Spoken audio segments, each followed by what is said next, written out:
Overwhelm and focus in the brain cannot coexist. These are different circuits. So if someone is overwhelmed, feeling like they don't have enough control, they don't have enough resources, the stressors they're attending to are completely outside of what they're able to cope with, and they are overwhelmed, the brain physically cannot also be its most focused, most efficient, most productive at that point.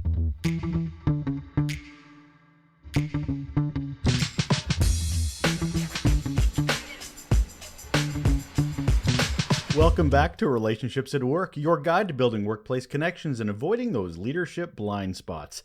I'm your host, Russel, a communications and leadership nerd with a couple of successful decades of experience in both of those areas.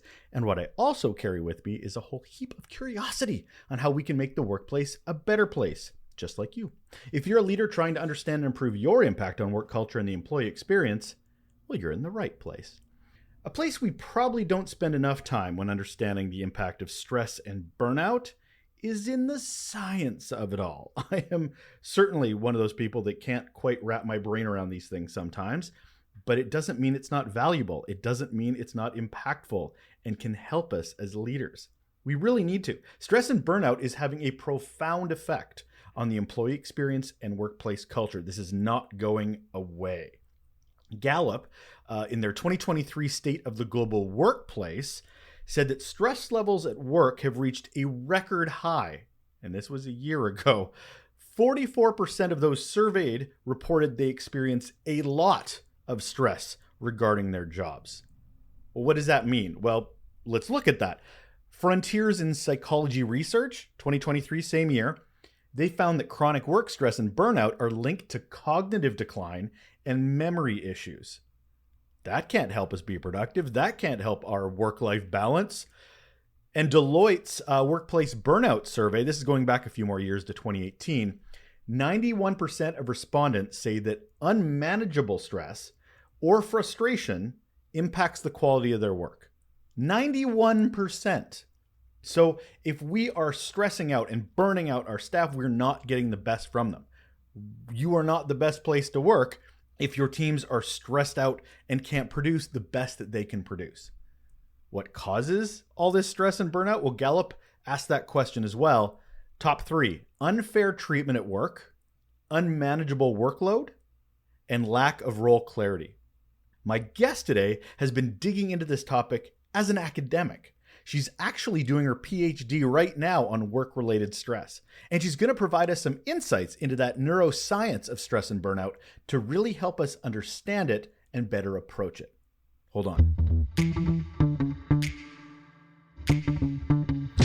And on the show today, we have Nina Nesdoly, and here is why she is awesome. She is a professional speaker, researcher, and founder of Workplace Clarity, a work stress and burnout prevention consultancy. Her background in organizational behavior and neuroscience helps a lot, so she's currently doing a PhD studying work-related stress. That's the path. Her insights have been featured in BuzzFeed, MarketWatch, the Financial Times, and her TEDx talk, How to Relieve Stress When You're Overwhelmed. That was selected as an editor's pick by TED. Fancy. In a former life, she worked as a workshop facilitator for Apple, and now she's here. Hi, Nina. Hi, Russell. Great to be here. I'm excited to get sciencey and nerdy with you about neuroscience today, especially as it relates to stress and that thing we like to pretend exists called work-life balance. But first, let's kick off with the question I ask all of my guests, which is, what is your, Nina, your best or worst employee experience? One of the first experiences that springs to mind for me is an experience where I really learned about setting boundaries and that you can set boundaries and the world is not going to end. So I had this supervisor when I was finishing off my undergrad. I was a research assistant, and I had been tasked with doing the ethics submission for this research project. Complete newbie to research, this was taking me absolutely forever. These days, this is something that will take me an afternoon, but this was like several weeks to a month of me trying to complete this form and get the research that I needed done to fill out this ethics submission. And I had this fantastic supervisor. So I got to the point where I could not meet the deadlines that I had been given. The timeline was not realistic. I couldn't keep up. And I got very in my head about it. And I was like, okay, I'm going to tell her that I can't do this. And if that's not okay with her, I'm going to have to quit. I can't handle this. It's too much. So I wrote out, fortunately, a polite email that did not have that energy, but just politely said, hey, this timeline is too much for me. I'm overwhelmed. I'm not able to get everything done. And I was just shaking in my boots. I remember sweating and typing this email, pressing send, and just launching myself back in my chair, exhausted from the effort of trying to say what I needed. And the supervisor emailed back. She asked me to come in for a meeting. And I'm still just like shaking, trembling, terrified. I sit down at the table. She pulls up her iPad and she says, okay, so you're overwhelmed. Let's see what we can do about this. And just calmly, happily starts rearranging the project timeline, saying what she can help me with, because, she understands I'm new to this work and it's taking me longer than it would for someone who's more advanced. And I just sat there flabbergasted. I was like, wow, if you ask for things that you need, sometimes you get them. People are nice about that. It was great. And it's actually been fairly consistently my experience. Yes, there are going to be some managers and supervisors who are not going to help you, but 9 times out of 10, people are actually pretty willing to make adjustments and are pretty receptive if you say that you need help. Having that conversation in your head and writing your own narrative before you push send, I think is far more common than people want to admit because it doesn't fit the professional narrative. You just do the job. You head down, boss tells you to do a thing, you do a thing. How did that inform you moving forward in your career? It meant that I was a lot more confident asking for things going forward and saying when I was overwhelmed, when I was overextended. And also, rather than deciding beforehand what people were going to say, really started approaching work from a place of you don't know, and people can't help you and they can't support you if they don't know that you need help and support. Some supervisors might have the superpower to read your mind and figure out when you're overextended, but most don't. And that's not a realistic expectation. And so going forward from that, I very much became comfortable at least asking and at least saying, hey, this isn't going to work for me. This doesn't make sense. And it really shows up in my work in my PhD now with my supervisor. She's very much that kind of person where if I say something's not working, it's not a big deal. We're just going to rearrange it. It also informs decisions about who I work with. I'm not very keen to work with people who are not like that, who are not willing to be flexible and listen when I say that I need support or that I'm overwhelmed or overextended. Ooh, I know there's a few people listening going, I wish I was able to have those boundaries, or I wish I was able to make those decisions. I get it because a lot of people are in organizations where they, as much as they can stand up for themselves and the boundaries, choosing not to listen to a certain person or not is not always, unfortunately, as optional as some people get. But being aware, I think, has some power. At least being informed for those next decisions in your career, I think is super, super important.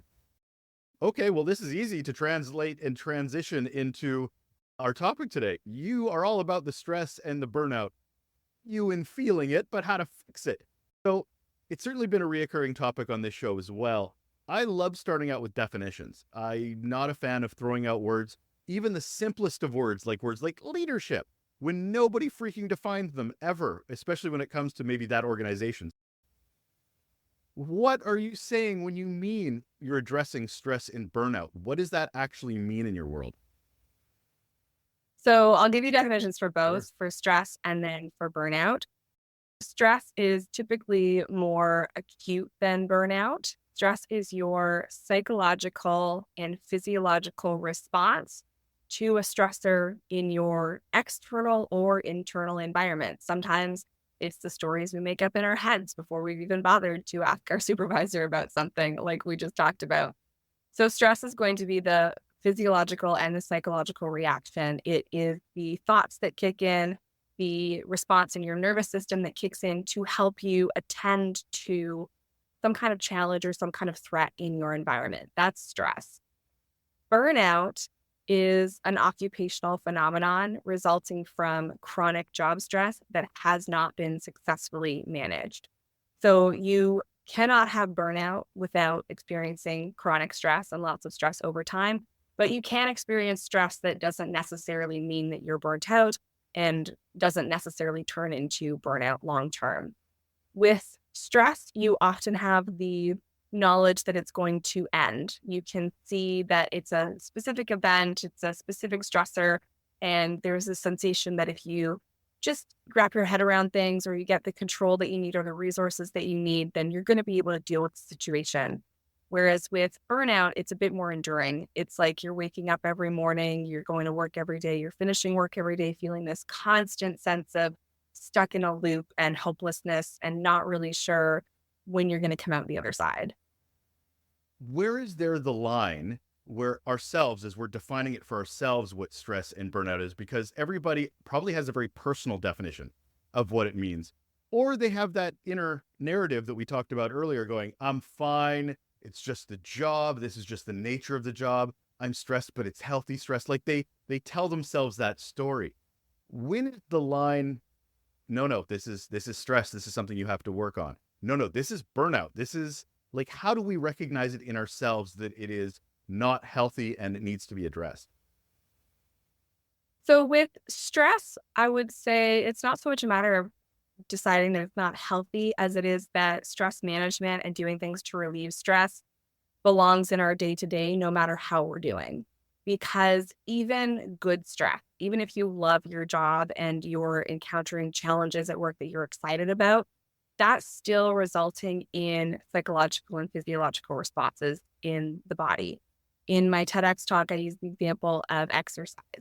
If you hate running, pretty easy for me to convince you that you should take a day off and you should recover sometimes.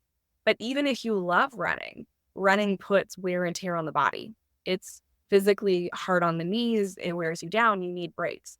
Same thing goes for stress. So whether you're at a place where you are experiencing a lot of really taxing stress during the day, or you're really loving the work that you do, we still need time throughout our day to day to relieve stress, take time for ourselves, to recover, to make sure that we're getting the sleep that we need, that we're letting some tension out of our bodies. When we have stress at a volume where we can't do that, or it starts to feel like the things we're doing to relieve stress don't work, like you get 5 minutes here and there, but it's just constantly piling up. And it's every 5 minutes that you get to yourself simply stops you from exploding. It doesn't actually make you feel better. Stress is probably too high. And that means long term, it's going to turn into burnout. Burnout has three dimensions that show up: emotional exhaustion, when you feel really depleted. You get rest, you get a good night's sleep, but it just doesn't seem to do it. You just never feel recovered. Cynicism and depersonalization. So you start to withdraw from others. You start to become really pessimistic. I hear employees say things like, well, yeah, I know my manager says that they're trying to help me with this. And like, they said I could talk to them, but I just think they have an ulterior motive here. Cynicism, pessimistic, distrustfulness kicking in. And finally, reduced professional efficacy. Efficacy refers to the extent to which you believe in your ability to do something, in this case, your work. So when people are very burnt out and they have reduced professional efficacy, they start to lose their sense of accomplishment at work. They start to feel like they're not good enough. And ironically, what this does is it puts people into this cycle of feeling like they need to push themselves harder to make up for their shortcomings and what they perceive as failings, as them not doing enough, when what they really need is to take a step back. So in terms of spotting that within ourselves, it looks like these feelings of chronic exhaustion, like it's just not getting better. It looks like if we notice that we're really disconnecting from others and pushing other people away, we don't believe people when they're trying to help or support us. And if we find ourselves feeling like we're constantly failing or saying things like, I feel like I'm getting worse at my job, I feel like I'm getting bad at what I do, we don't usually go backward. We don't usually get worse at our jobs. So that should be a signal to people that something is wrong. Let's get a little sciencey, Nina. I am not sciencey, but I love that you are, because that makes me it gives me an opportunity to learn. So, one of the questions I have is around the impacts of stress on us, because we tend to, as much as we're talking about boundaries and avoiding stress and recognize it from a mental health perspective, I don't think a lot of leaders understand the impact of going through a stressful environment long term, how that can impact you from a neuroscience standpoint. So, I guess one of the first questions I have is, when you're in a job that's stress related, how can it impact your decision making and your cognitive abilities in the workplace? Stress, when you are experiencing stress to an extent that is overwhelming, and we talk about how sometimes stress can be a little bit motivating, a bit of stress can be exciting. And if we're feeling like a positive challenge in our work, this can be good for us. But this narrative has really swung too far in the last decade from what I've seen. We had Kelly McGonigal's wonderful TED Talk on Make Stress Your Friend back in, I think it was 2012. And from there, this kind of seems to have really swung the pendulum the other way to people who are like, see, stress is good for you.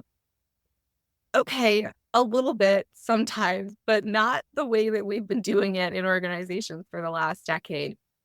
When you have a bit of a challenge, there's something that you maybe don't know how to do and you have to learn, you have a timeline that pushes you a little bit, that's great. But when you become overwhelmed by stress, when your workload is untenable, it's too high, you're not being given enough resources, you're being asked to do the jobs of two, three, four people with no end in sight, that's an excessive amount of stress, and that's going to hinder people's progress at work and their experience. Overwhelm and focus in the brain cannot coexist. These are different circuits. So if someone is overwhelmed, feeling like they don't have enough control, they don't have enough resources, the stressors they're attending to are completely outside of what they're able to cope with, and they are overwhelmed, the brain physically cannot also be its most focused, most efficient, most productive at that point. So the areas of your brain that are engaged then are shifting, and your body is prioritizing survival, just getting through the day and trying to get out of that circumstance as quickly as possible, rather than letting you actually focus and have higher order thinking, decision making. Decision making is something that our brain throws out pretty quickly when we're under stress, because your brain has all kinds of schemas and default thinking patterns and things that it can just go, oh, I've seen something similar before. I know how to handle this. And it can run back to things that are familiar. So if you are overwhelmed, if you are constantly under excessive stress, that's what your body is going to be doing. People start to take shortcuts. They make poor decisions. They don't make decisions at all. They just go with what seems easy and what comes natural, because they don't have the resources and their brain is not in a state where they can actively think things through and make good decisions. When I was preparing for this chat with you, I was reading about neuroscience and how it can impact.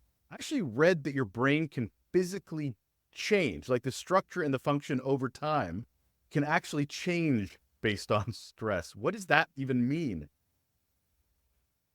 So your brain is very malleable. The connections between different brain regions, the neurons themselves, like each individual neuron. And an example of what that would look like is in burnout, when people have been chronically burnt out. There was a study done in, I believe it was 2014, and it's one of the only neuroscience studies on professional burnout. These fields don't actually cross that often, like management and neuroscience. It's often people like myself bringing things together, but to actually have a study from a neuroscience journal that looked at professional burnout the way we define it in management and went into workplaces is not actually that common. So they did this study and they found that for people who were experiencing occupational burnout, they were less able to calm themselves down. So they would expose people to something that would startle them.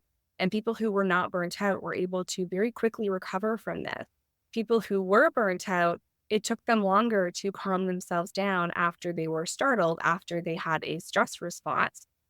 And in the brain, what the researchers saw was diminished connection between the amygdala, so your threat detection center of the brain, and regions of the brain involved in attention and mood regulation. So the ability of these brain regions to talk to each other basically was diminished in people who were experiencing burnout, making it more difficult for them to regulate their own emotions. Neuroplasticity was also something that came up. Is that something we need to consider when we're going through stress and so forth? Again, maybe we should define neuroplasticity first. And it is that changing of the function. Is it something that happens involuntarily? Is it something you can actually have some influence on? It's both. So your brain is very plastic when people are young. So we think about neuroplasticity often more for children and teenagers because that's when your brain is forming. That's when there's more change taking place. But even as adults, our brains will change and adapt basically to what we do often and what we experience frequently. So we can have some control over that. We can say, I want to be impacting my brain in healthy ways. I want neuroplasticity that's going to be in my favor. And we do that through healthy habits, exercise, exposure to challenges, but not excessive stress. This is going to be good for the brain. It promotes neuroplasticity in ways that are good for us.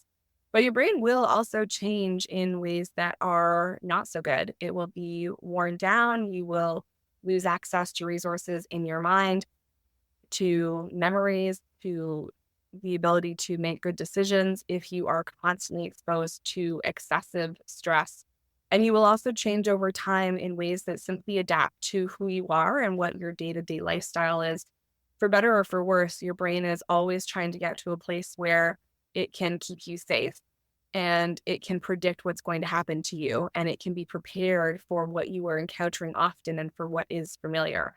So if you're leading a lifestyle that is not really what you want, your brain is always shifting in ways that are going to adapt more and more to that lifestyle. It doesn't happen super easily. We're not talking about, oh, I had a week where I really went off the rails and didn't take care of myself and now my brain is all messed up. We're talking about months, even years to change the structure of your brain. But it does happen. Your brain structure, your brain function does change over time. When we talk about topics like this, diversity always comes into my brain because we're talking about human, and humans are pretty universal, but there is that difference in upbringing, difference in habits, difference in gender, difference in so many different things when it comes under the diversity banner. Is that impact what we're talking about today when it comes to about neuroscience and things we might need to consider when it comes to stress and burnout? So I really like the analogy we use in neuroscience is often genetics loads the gun, environment pulls the trigger. Not the prettiest analogy, but Get to the it point. explains it well. Yeah, it explains it pretty well. So we all have genetic differences and things about us that are ingrained, but we also have a lot of room to change our experiences and how we go through the world and what's actually going to happen for us. You can be a person, for example, who isn't really built to be a swimmer. That's not going to stop you from ever getting in the water, but it probably means you're not going to become Michael Phelps, right? He didn't become the swimmer as decorated as he is just because he trained. There was also predisposition there in terms of biology. And the same thing comes into play with health and well-being. People have different thresholds for how they tolerate stress. People have different levels of anxiety that they experience. Some people are biologically more prone to feeling anxious than others. The really only way that I'm aware of to move the needle on that is therapy. And you can do it. You can get in and do the work. But at the same time, there's always going to be some biological differences there. I'm someone who has never experienced very much anxiety in my life. I know that it's partly my work, but it's also partly biological. That's partly just the genetics that I was dealt. And I know other people who are very prone to feeling highly anxious. And for some of them, they've been able to work on that, and it's something that is not as big of a deal anymore. For others, it'll always be something that's more difficult for them. But if you take someone who's not very anxious and put them in a toxic work environment or a toxic relationship that trains them to be constantly on edge and afraid for their life and their well-being, they're going to feel anxious. So some things are in our genes, some things are in our environment, and how we interact with the world and what we experience changes how our genes are expressed. A lot of your work and a lot of what you talk about online is specifically around work-life balance as it links to stress and burnout. So As much as we like to have that separation of church and state between work and life, everything influences everything else. What could we be doing in our lives that could be better impacting our work to keep that stress down, to make us more malleable and defensive to that burnout? So a lot of it comes down to rest and to getting opportunity to disconnect. One of the big problems that we face today is people are exposed to work a lot more than they are actually at work through being connected to the phone, to the emails, working on the weekends. And so people are often spending more than their 40 hours a week at work or focused on work, meaning that they're constantly exposed to that job related stress, not having appropriate opportunities to recover. You can do things absolutely to boost your resilience to stress, like exercise, eating well, ice baths are getting popular. All of these things help, but they're kind of band aid solutions if we're not actually stopping the exposure to the stress in the first place. So I think the most important place to start with cultivating work life balance is to focus on the division and in training ourselves and our thoughts to not always be preoccupied with work. The cool thing about thinking about work, ruminating about work, worrying about work is that's a habit. That's something that your brain has learned that you should be doing or that you like to do. You might be like, well, no, I don't like it. But your brain thinks that you do because you're doing it often enough that it's seen this as a pattern. If something is a habit, then it means that you can change it because, like we talked about, your brain has some plasticity to it, but it's going to take time and intention. One of the first orders of improving work life balance is simply to start acknowledging when you're thinking about work or you're engaging with work and it's supposed to be your personal time and to stop doing that. To acknowledge those work thoughts, record them somewhere if you need them, or just dismiss them. It's a little bit like meditation in a more active way in your day to day. The idea behind meditation is not to never have a thought, it's to acknowledge the thoughts and release them and return to the present moment. And the same goes for thinking about work when you're not there, acknowledging that you have those thoughts. If they're actually good ideas, which they almost never are, write them down, save them for later, and then get on with your day and train yourself over time to be more engaged in your relationships, in your time spent resting, in your activities outside of work to stop the exposure. And then all of those other things that we talk about, like exercise and, of course, getting enough sleep and the ice baths and all of these things that promote biological resilience are actually going to have a chance to help you cope with stressors well and become more adaptable in the face of stressors because now your body's coming from a place where you're actually rested and recovered. And so if you're also doing all of these things that are really good for you and good for your nervous system, they're more able to help and support you. I see this a lot from a self-leadership standpoint, being aware, things you need to address. But I also Mhm. firmly believe that we're not an island here. We're working in organizations that need to understand that our employees, as much as leaders, that we are going through this because we're humans too, but those that are in our charge are also going through these impacts of stress and burnout and trying to figure out what work-life balance looks like for them.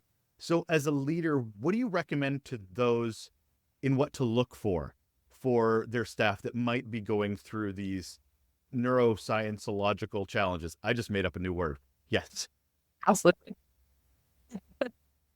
I recommend a fairly proactive approach more so than trying to look for things because it's very hard to spot stress and burnout in other people, especially because our work culture has really taught us not to let those signs show up.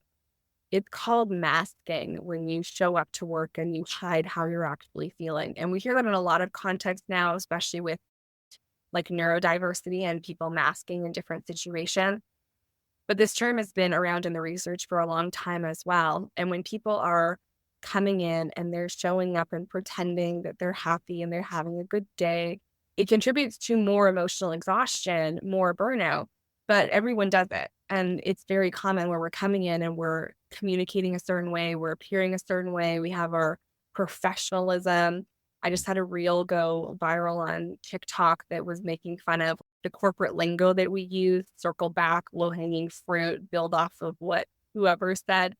So we all know these things, we all do it, and we all participate, which means that it's very difficult for leaders to figure out what employees are going through. The biggest sign that you have is a change in engagement. If people are becoming disengaged, they're no longer connected to others at work or to their work. They're no longer interested in work that they once were. But even that can be difficult to spot. So, my recommendation for leaders is twofold. One, model things for your employees. If you are a leader who is saying, "Oh, don't worry about emails on the weekend," but you're sending emails on the weekend, the data, the research clearly shows that people feel extremely pressured by it. People are going to feel like they have to attend to it, and they're trying to follow the leader in terms of what they think good performance at work is, what looking engaged looks like. So if you want your employees to have good work-life balance and be able to cope with stress well, show them that you are doing that too. Model it. Show yourself disconnecting on the weekends. Express it when you've gone through something that you found was stressful. Let them know, hey, yeah, I was having a really hard week. I made sure that I spent some time with my family.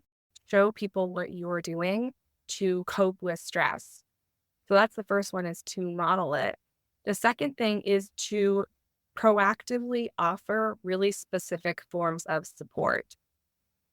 We mean really well when we say, let me know if you need anything. Let me know if you're struggling with burnout. Like, I'm here for you. People are almost never going to take you up on that because they don't know what to expect. And it kind of goes back to the story that I told at the beginning. It was really hard for me to speak up to my supervisor and say that I was overwhelmed because I didn't know what to expect. Now, I've learned over time that it's better to do that and give people a chance, but it's hard. It's not the easiest thing to do.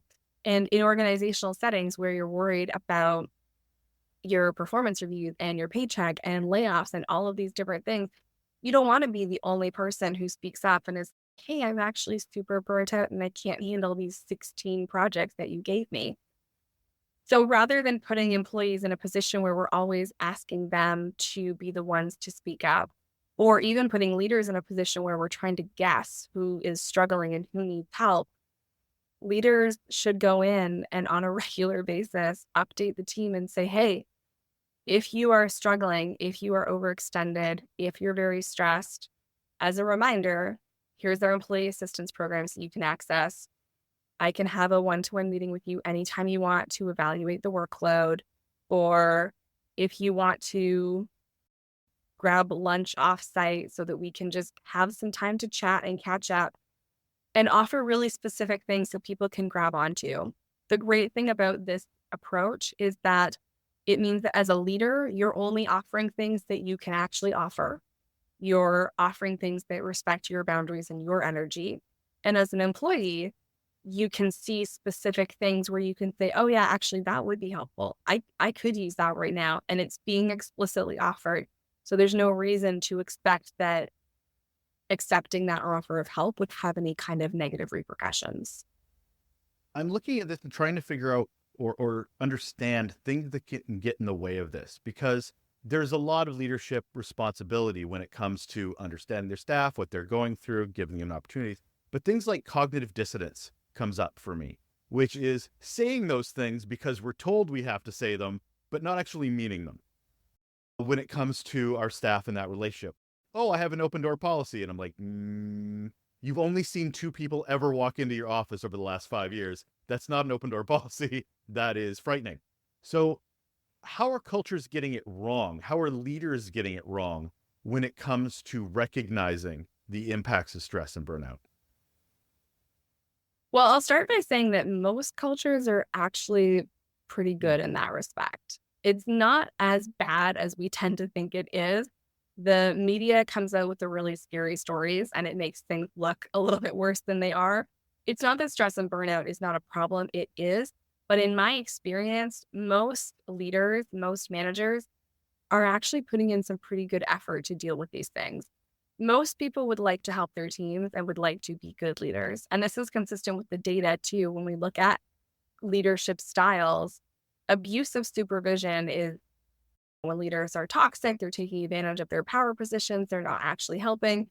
That's not most people. Like, it's not as common, even when we look at the data of how leaders are behaving, as we may believe when we hear these stories out in the world. So, most leaders would actually really like to help, and they're trying. So, the dissonance often occurs more so from them being constrained by the organization the same way that their staff are. And so then it becomes a matter of the leader really just needing to do their best to kind of act as an umbrella. Like, a really good leader is going to hold up an umbrella over their team and be looking for ways to protect them from orders and things that are coming from on high that would make it difficult for them to get their work done, barriers that would make it challenging for them to get access to resources. So that's what I see as the role of a leader, is really to be that umbrella and to say, okay, whatever else is going on in this 8,000 person company, this is my team, and this is how I'm going to do whatever I can to protect them. That said, we do see some dissonance, and it often comes most from people who are higher up in the organizations, where they maybe are not as aware of the trickle down effects and what is kicking in at places lower in the organizations with employees that they don't necessarily engage with as much. So we do see some lip service.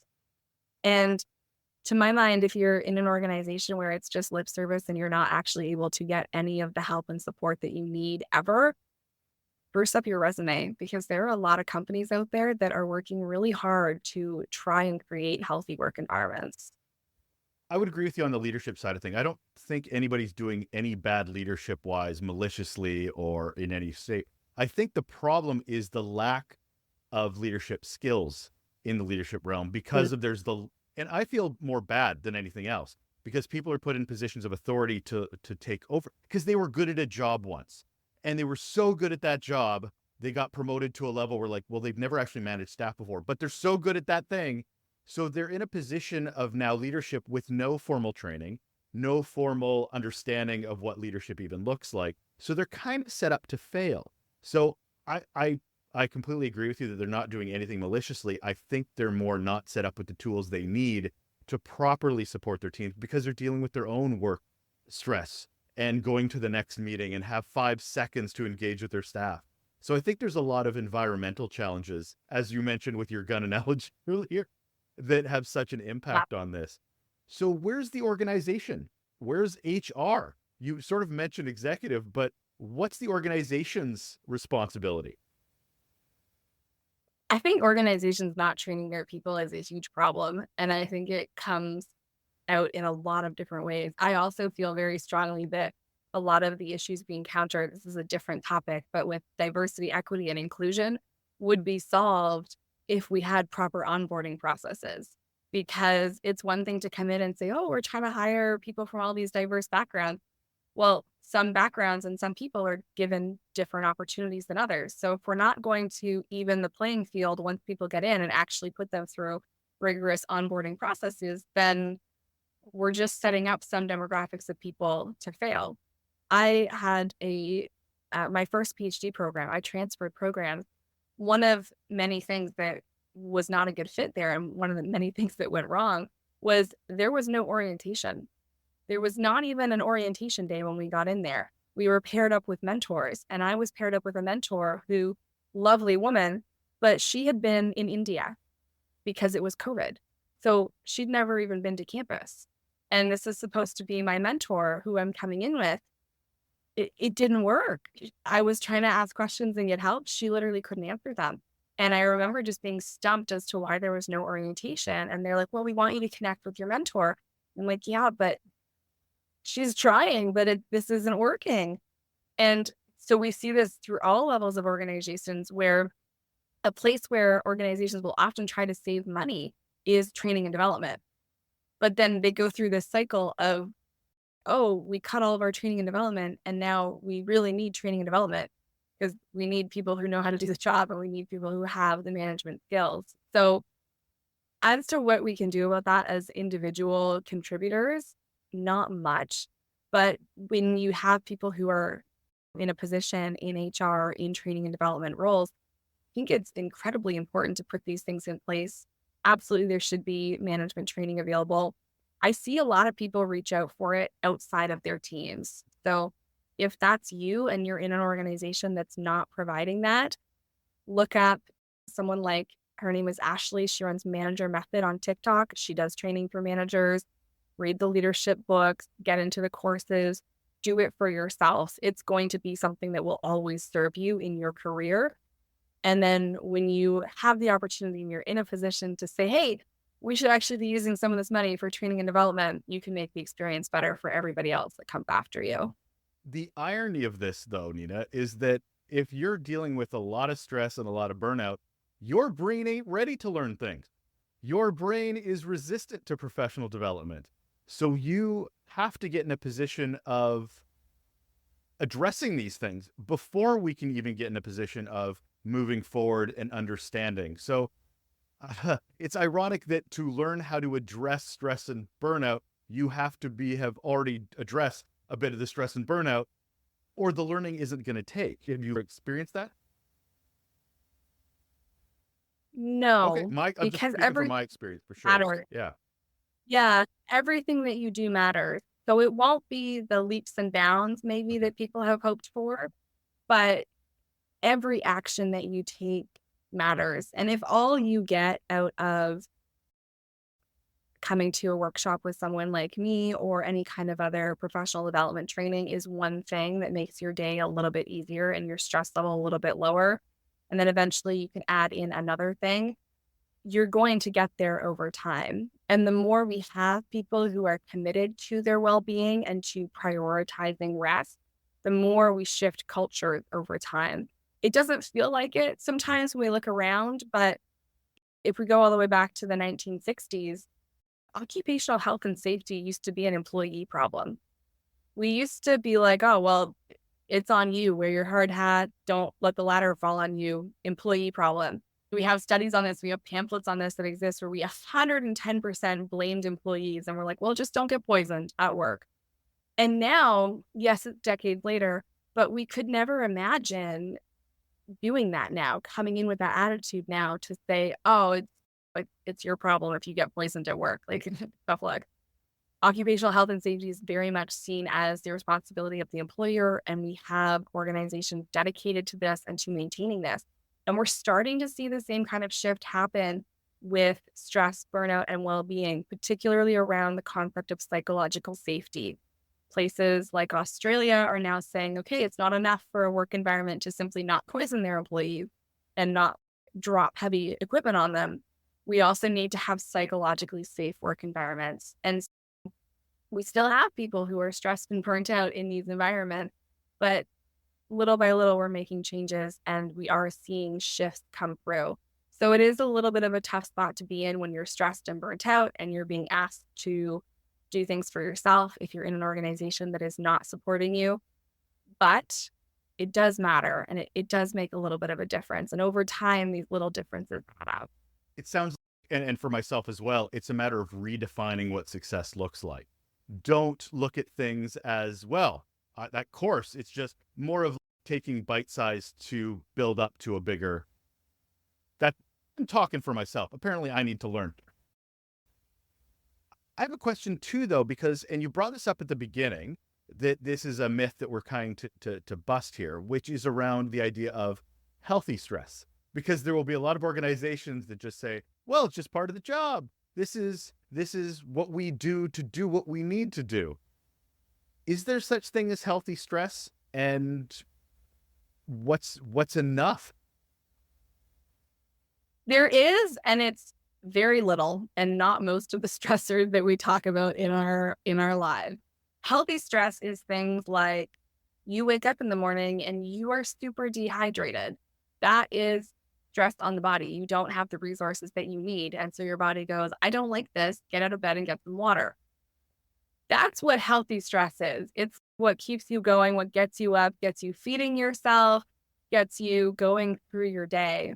And in a work context, in the research, we differentiate between challenge stressors and hindrance stressors. So challenge stressors are things that give you opportunities to learn and grow, to better yourself, to further your career. Hindrance stressors are things that get in your way. red tape, office politics, not having the resources that you need to do your job, this stress is not helping you. It's just making it hard to do things.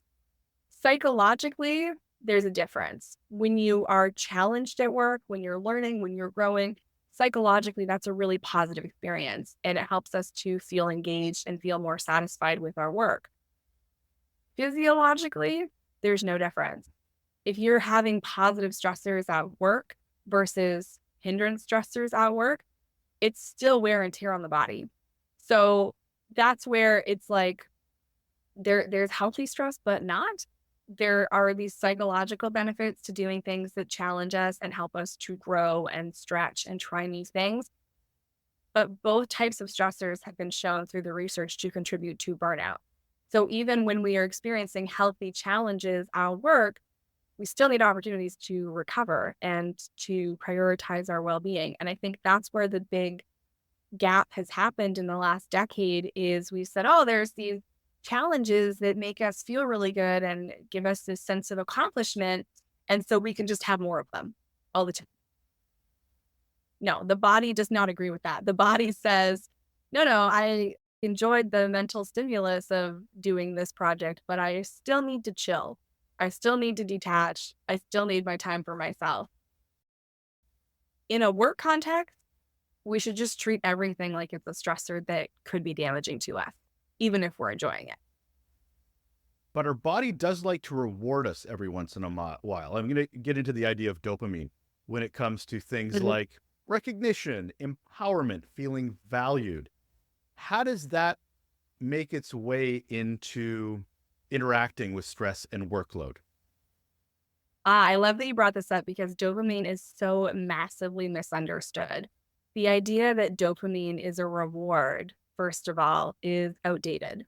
In the research now, we understand that we get dopamine to propel us towards or away from things that will be very rewarding or very threatening. So we don't actually get very much dopamine from the things that we see as rewards. Dopamine is what gets us there in the first place.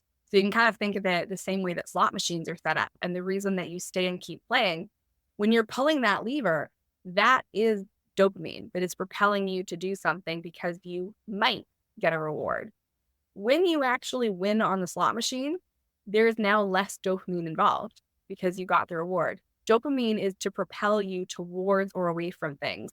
And this is the other piece that not a lot of people are aware of with dopamine. It's not just for good things. It's also to get you to run away from things that are harmful to you. Dopamine has both this approach and avoidant part to it. And so it's newer research, but there has been some research coming out looking at dopamine in terms of our coping mechanisms because it has that approach avoidance. It's not super well understood at this point, but when something is stressful and has the potential to be harmful to you, there will be dopamine released in the brain to tell you to get away from that thing. And so we've got this phenomenon with dopamine where it propels us to do things. And then when we actually get to the reward that we want, this is why people often have the sensation of, oh, I was so excited for this vacation and now I'm here and it's fine. Anticipation is where dopamine really kicks in. It propels us to work toward things and away from things. And it propels us towards things that it thinks will be rewarding. It propels us away from things that it thinks will be threats to our well-being. So I'm going to turn it to you specifically and just try to get an understanding. What do you do, Nina, to sort of defend yourself from stress and burnout? What's something that you're adding or removing from your life that's sort of like, you know what, I can be a more sane person today?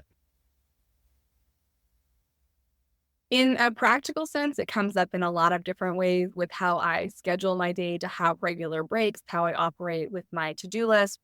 But the overarching thing that I am doing that really shapes my approach is I am just constantly asking myself how I can put my well-being first. And it sounds counterintuitive because we have this thought that we need to get the work done first and then take care of ourselves. But to our conversation earlier about the brain and how stress and burnout changes the brain, if you're not in a good headspace and if you're not taking care of your brain, everything is just so much harder. Like it's harder to focus. It's harder to get work done. It's harder to pay attention. So my constant orientation through my day to day is, how am I resting? How am I taking care of myself? And I'm working when I'm at a point where I feel good, not taking breaks when I'm at a point that I feel exhausted. So in practice, that looks like being very intentional about detaching from work, not taking calls and emails afterwards. I schedule breaks throughout the day. So I'm having regular breaks, not working for big 4 or 5 hour stints. I'm only working for 45 minutes to an hour at a time before taking a break. I am constantly reevaluating my to-do list. And if I'm looking at it and going, oh my God, I can get all of this done if absolutely nothing goes wrong, that's not realistic. Things are going to go wrong. I'm going back to people and declining projects, saying no to things, rearranging things. Now it's been a long time that this has been my work and my focus, so it gets a lot easier over time. I very rarely get to the point where I've set myself up to be overextended, but it does still happen. And so it's a matter of being honest with myself when I'm starting to see those early signs of burnout, and sometimes letting things go. It's funny, I think, for someone like me, people see on paper the TEDx talk and the business and the PhD, and it all looks really impressive. But what people don't see is the massive number of things that I say no to and that I don't do, that I'm not able to pursue, the research projects that I'm not part of, the much more prestigious PhD program that I dropped out of in favor of one that was better in alignment with my goals. So we see the things that people are doing, but we don't see what people aren't doing. And I'm actually not doing a lot. And that's how I'm able to protect myself. Thank you for that. I want to get a little personal because I know this is the idea of stress and burnout and what it means to people and how they address it is such a personal thing, even though the impacts can be so universal. Plus, I'm still trying to wrap my brain around dopamine right now. That is something that I have to do a little bit more research myself, going, it's not what you think it is. And it's not something that you should be so flippantly thrown around as a reward system. So thank you for clarifying that. So let's wrap it up with the question I ask, which is, what's one simple action people can do right now to improve their relationships at work? This is going to be a very different topic Do it. than any of the stress burnout stuff, but get really comfortable with small talk. We knock small talk. We say, oh, it's small conversations, small minds. No, it's the gateway. It's how you get to know people. I read an amazing book back when I was working for Apple, How to Talk to Anyone, 92 Tips and Tricks. Leo Londes, I believe, is the author. And it just helped me get really good at chatting with people. The more people you chat with, the more little conversations you have about stuff that feels inconsequential, when your toaster broke or what shade of lipstick someone is wearing, the more you have social capital with people.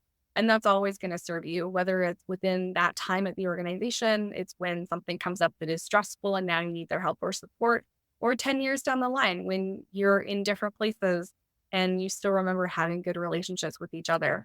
So that would be my tip. Stop the blasphemy against small talk and just enjoy talking to people.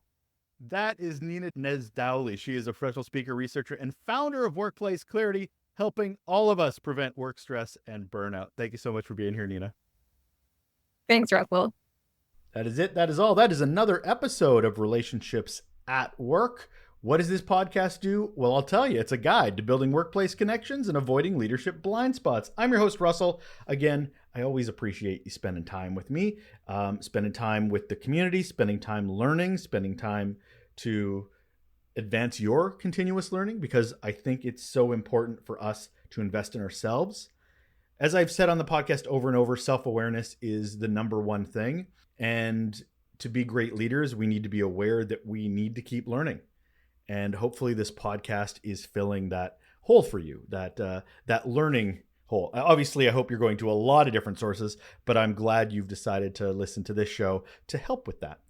If you have a few moments and have really enjoyed the show, I ask that you maybe check out other ways we're communicating, whether it's on our YouTube channel. Did you know we have a YouTube channel?